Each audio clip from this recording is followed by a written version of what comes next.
Halo guys, gimana kabar kalian dede-dede, kakak-kakak, sepuh-sepuh? Kali ini kita akan membahas sebuah film yang membuat jiwa adrenalin kalian menggebu-gebu dan bulu-bulu di tubuh Anda merinding. Film ini disutradarai oleh Lee Cronin yang berjudul Evil Dead Rise. Langsung saja, nggak usah banyak bacot, let's go! Di awal scene kita diperlihatkan dengan dua orang remaja yang sedang healing di sebuah danau. Wanita remaja ini bernama Stephanie dan pria bernama Caleb.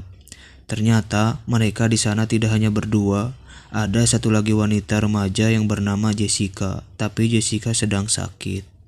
Tak lama si Stephanie kembali ke sebuah kabin untuk memeriksa keadaan si Jessica. Terlihat si Jessica masih berbaring lemah tak berdaya di atas kasur. Lalu Stephanie duduk sambil membaca buku azab siksa kubur di dekat Jessica. Tidak lama kemudian, tiba-tiba Jessica sudah terduduk di atas kasurnya dan anehnya lagi, si Jessica bisa baca buku yang dipegang oleh Stephanie tanpa melihat. Sakti kan?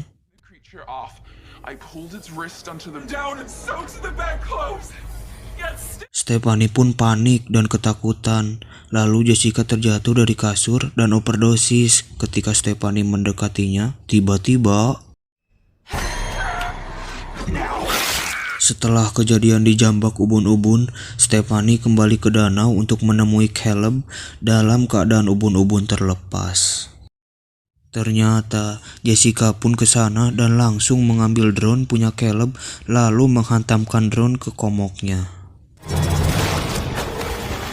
Caleb pun mendadak menjadi atlet renang dan ingin menyelamatkan Jessica, tapi dia pun malah menjadi korban.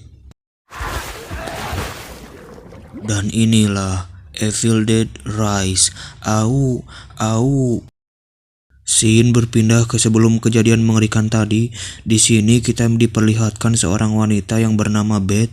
Beth yang sedang di toilet lagi menggunakan test pack untuk mengecek kehamilan. Ternyata hasilnya positif. Kemudian kita beralih ke perempuan yang bernama Ellie, seorang janda pirang beranak 3. Anak yang pertama bernama Bridget, yang kedua Denny si disc jockey, dan si bungsu bernama Casey. Ellie di sini tinggal di suatu apartemen sederhana bersama ketiga anaknya. Tidak lama kemudian, ada yang membunyikan bel pintu mereka. Ternyata yang datang adalah si Beth, dan Beth adalah adiknya Ellie. Beth mengatakan bahwa bel yang dibawa sepertinya rusak, dan Ellie pun berkata bahwa dia sudah telat bayar sewa selama 1 bulan. Karena gedung apartemen buluk ini semuanya sudah rusak. Mereka berencana ingin pindah ke tempat yang lebih bagus. Setelah itu, Ellie menyuruh ke anak-anaknya untuk membeli pizza untuk nyemil. Sesudah anak-anak pergi, Beth bertanya kemana suaminya Ellie. Ellie pun menjawab bahwa suaminya sudah pergi entah kemana. Suami Ellie percaya dengan membayar tunjangan anak sama dengan mengasuh mereka dari jarak jauh cenah. Beth berkata, kenapa Ellie tidak memberitahunya? Kalau Beth tahu, dia bakal langsung datang membantu Ellie. Padahal si Ellie sudah menelepon Beth bahkan 2 kali, tapi nggak diangkat-angkat. Setelah itu, Beth yang di kamar mandi baru membuka pesan yang dikirim Ellie 2 bulan yang lalu. Saat dia dan suaminya akan berpisah, di sini si Beth merasa bersalah. Tetapi Ellie tidak marah kepada Beth. Ellie juga tahu kalau si Beth sedang ada masalah. Singkat cerita, anak-anak sudah pulang dari membeli pizza. Ketika mereka berada di basement apartemen, tiba-tiba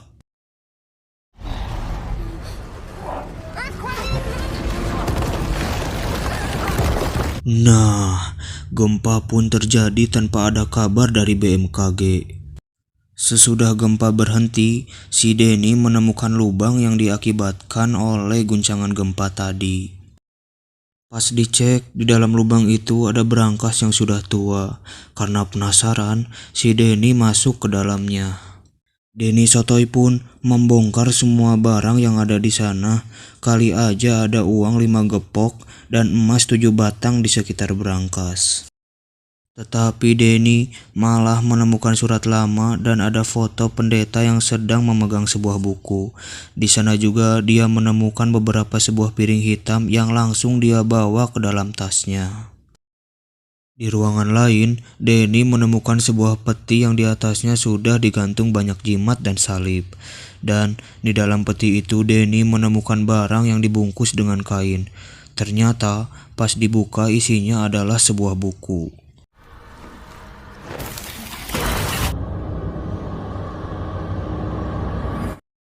Di sisi lain, Ellie menjadi panik akibat gempa tadi, ditambah anak-anak masih di luar. Dia pun meminta tolong tetangganya yang bernama Gabe untuk mencari anak-anaknya. Baru saja mereka mau keluar, ternyata anak-anak sudah kembali menggunakan lift. Setelah di dalam kamar, Denny mengajak Bridget membuka buku yang baru dia temukan. Dikarenakan buku itu antik, Denny pun ingin menjualnya karena mereka tahu ibu mereka sedang membutuhkan uang tambahan. Kemudian Denny mencoba membuka buku itu, tapi jarinya malah terluka. Buku itu pun menyerap tetesan darah dari Denny. Kemudian buku jadah itu pun membuka dengan sendirinya. Di dalam buku itu terdapat tulisan-tulisan kuno dan gambar-gambar yang sangat mengerikan. Bridget yang merasa ngeri menutup buku jadah itu, dan dia menyuruh Denny untuk mengembalikan buku jadah itu. Tetapi bukannya dikembalikan, malah makin penasaran. Kemudian si sotoy Denny mengambil piringan hitam yang dia temukan, lalu memutarnya. Terdengar suara pendeta bernama Marcus Littleton. Dia merupakan penjaga perpustakaan yang pasti bukan di Gramedia. Pada pembicaraannya, dia mengundang para pendeta untuk menyaksikan pembukaan artefak unik yang bernama Naturum Demento atau Kitab Kematian. Dia menjelaskan bahwa sampul buku itu terbuat dari daging manusia yang diawetkan, dan bagian dalam serta lukisannya ditulis menggunakan tinta darah cenah. Di sana terdengar banyak orang yang tidak setuju kalau buku itu dibuka. Bahkan mereka juga meminta bahwa buku itu harus dihancurkan. Rekaman pun selesai. Lalu terdapat bagian lain pada piring hitam tersebut dikarenakan sebelumnya banyak orang yang nolak buku itu untuk dibuka. Dilanjut oleh orang yang bernama Canon Damien Shanahan dan Pastor Hugo Cartes. Mereka secara diam-diam menerjemahkan buku jadah itu. Dia juga berkata di setiap halaman buku itu terdapat beberapa ritual dan mantra-mantra kuno yang memungkinkan adanya kontak dengan makhluk goib yang ada di neraka. Kemudian, tiba-tiba,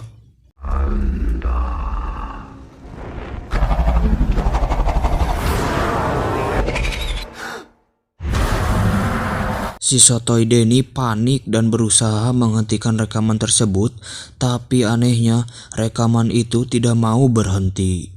Lalu buku jadah itu terbuka sendiri pada halaman pertama dan terlihat gambar seorang wanita berwajah iblis.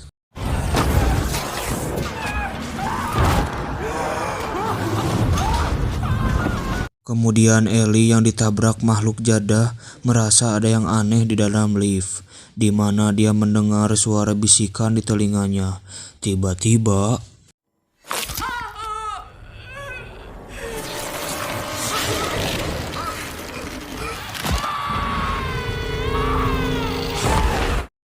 scene berpindah kepada Beth dan anak-anak merasa heran karena lampu di kamar mereka yang padam.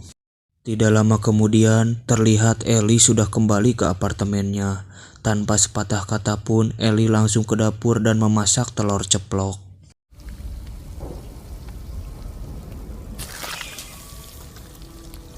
Mereka merasa aneh melihat Ellie yang berubah.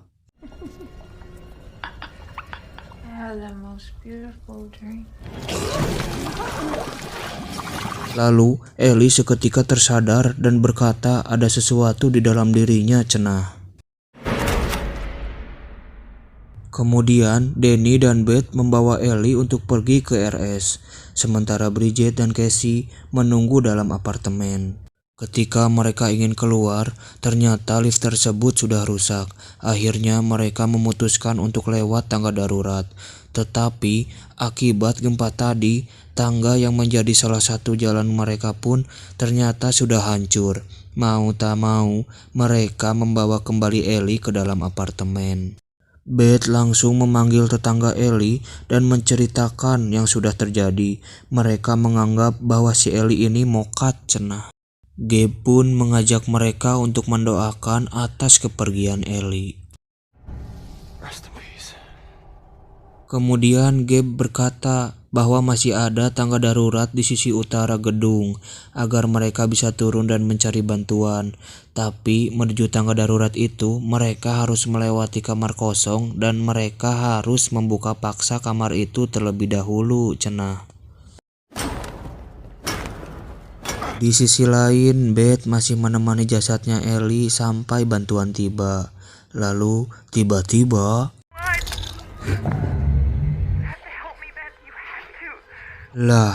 dia dikejutkan oleh VN yang pernah dikirim Ellie. Tapi pesan suara itu agak aneh, di mana Ellie meminta tolong pada Beth karena ia sekarang sedang dibakar cenah. Lalu kemudian Ellie kembali bangkit, tapi yang pasti mah itu bukan lagi si Ellie. Di sini Beth merasakan kalau tubuh si Ellie sangat panas. Mereka pun memasukkan Ellie ke dalam bathtub. Tiba-tiba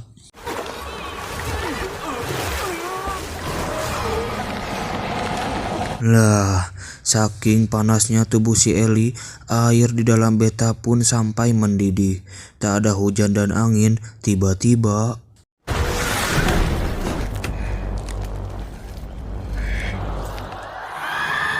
si Ellie pun menggorowok sangat kencang sampai membuat semua kaca di sana menjadi retak. Setelah itu, Ellie yang sudah menjadi iblis berusaha menyerang mereka semua, termasuk anaknya sendiri. Mommy's with the maggots now.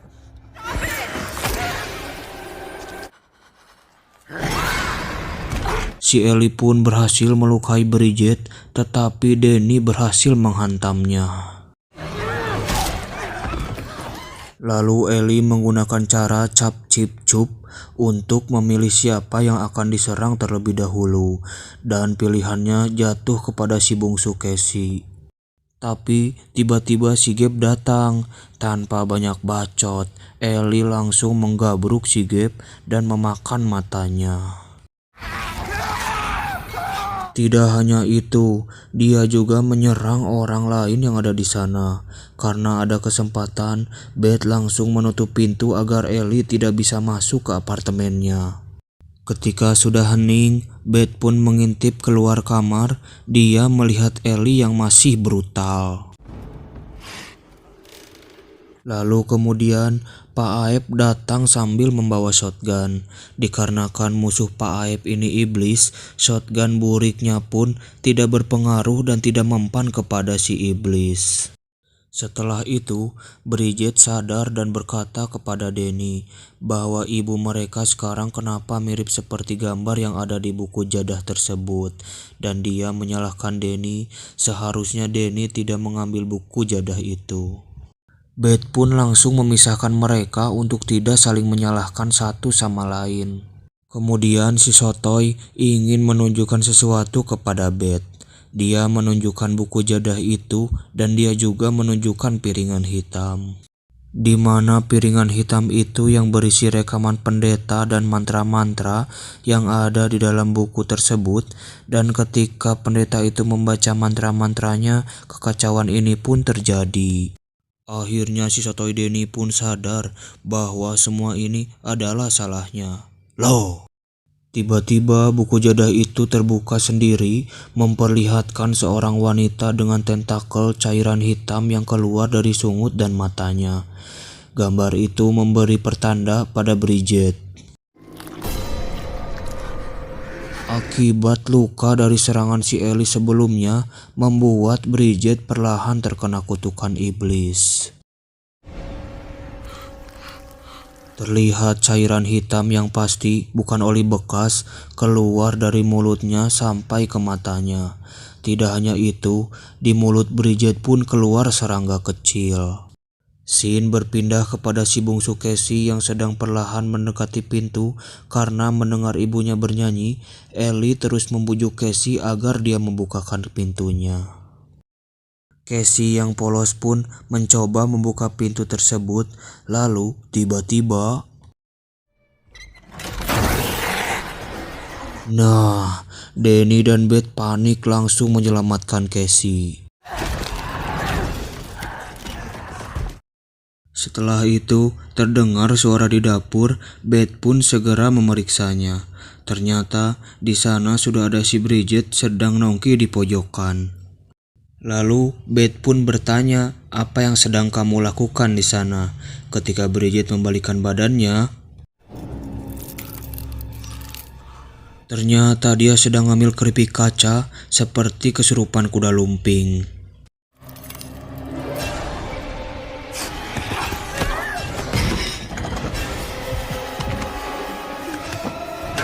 Set, Bridget menangkap parutan itu dan memarut betisnya Beth, yang pastinya itu lebih menyakitkan dari ucapan para mantan. Kemudian Bridget mengejar Danny masuk ke dalam kamar, lalu menyerang Casey. Ketika Bridget mendekat, dia tertusuk tongkat yang dipegang oleh Casey. Mampus. Setelah itu, Danny membungkus Bridget dengan kain untuk berjaga-jaga. Lalu Beth ingin mendengarkan rekaman piringan hitam, tapi Danny merasa bahwa itu terlalu berbahaya. Tetapi dikarenakan Beth yang kepo tetap kekeh dan ingin mendengarkan rekaman tersebut, karena mungkin aja di dalam kaset itu ada cara untuk menghentikan semua kutukan ini. Setelah itu Beth memberikan pisau ke Danny untuk berjaga-jaga. Sedangkan Beth akan demus rekaman tersebut sendirian dengan menggunakan headset. Gak kayak si Sotoy malah pakai speaker. Beth pun memulai rekaman tersebut dari akhir, agar mantra-mantra yang sudah terbaca tidak terulang. Di rekaman terakhir itu, si pendeta mengingatkan bahwa siapa saja yang menemukan buku jadah itu untuk tidak membaca mantranya, karena kitab kematian itu tidak dapat dihancurkan. Dia juga mengatakan siapa saja yang menemukan buku jadah ini harus dikubur dalam-dalam di tempat yang paling rahasia. Lalu kutukan itu menyebar dengan cepat dan pendeta itu tidak dapat menghentikan iblisnya. Berbagai macam sudah mereka coba, tapi iblisnya malah ngadoja. Satu-satunya jalan untuk selamat ya lari. Sementara itu, Ellie berhasil menemukan cara untuk masuk ke apartemen. Danny dan Casey pun mendengar seperti ada orang yang berjalan di atas loteng. Casey menganggap bahwa itu hanyalah suara kucingnya Pak Aep yang suka terjebak di atas loteng. Tetapi Danny mengetahui suara tersebut tidak terdengar seperti langkah kucing. Si Soto yang ketakutan pun ingin memanggil Beth di dalam kamarnya. Tetapi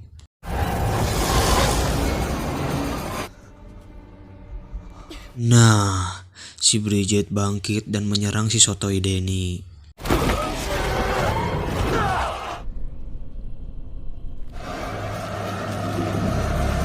Sementara itu, Beth yang sedang demus tidak menyadari bahwa Ellie sudah ada di belakangnya.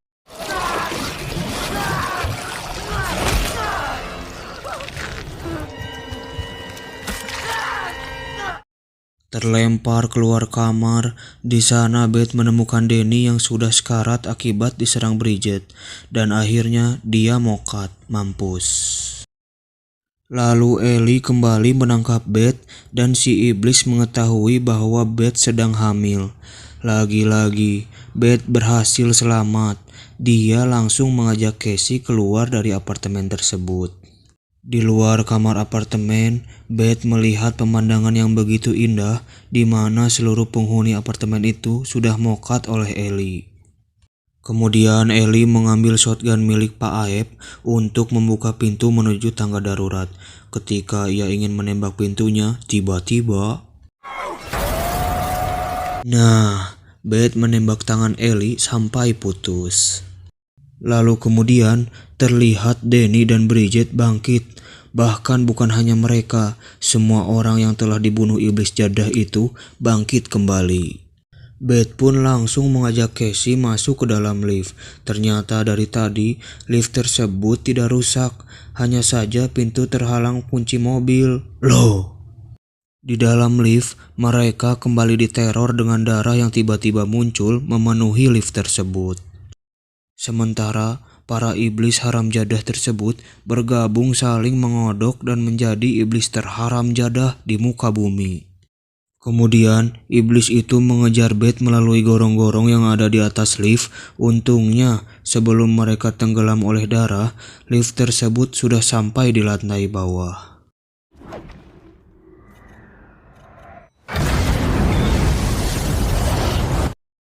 Setelah itu, mereka dengan cepat pergi ke basement dan masuk ke dalam mobil, tetapi si iblis tidak akan melepaskan mereka. Melihat gerbang basement sudah mau menutup, Beth langsung menarik Casey dan ingin keluar dari sana. Tetapi sayangnya, kaki Casey berhasil ditarik oleh si jadah. Beth pun terpaksa masuk kembali ke basement. Beth pun langsung mengambil gergaji mesin yang terlempar oleh si iblis itu. Beth langsung menyuruh Casey untuk menyalakan mesin penggiling tersebut. Dan ia mendorong si iblis itu ke mesin penggiling yang membuat si iblis tercincang.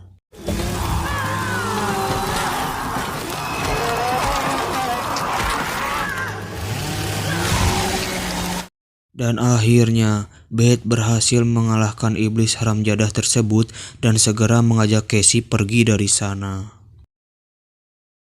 Setelah entah berapa lama, kita diperlihatkan dengan si Jessica yang kesurupan di scene awal tadi, yang baru keluar dari kamarnya. Ternyata si Jessica juga tinggal di apartemen tersebut, tapi mereka berbeda lantai. Pada pagi itu, Jessica berencana berlibur ke kabin milik pacarnya, yang kita lihat di scene awal tadi. Tidak lupa juga, dia mengajak sepupunya si Stephanie. Kemudian di spion kaca mobil, Stephanie melihat banyak darah dan daging yang berserakan.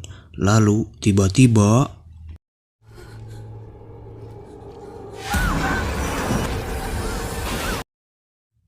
Tamat, guys. Oke guys, bagaimana, sangat edan sekali film ini kan?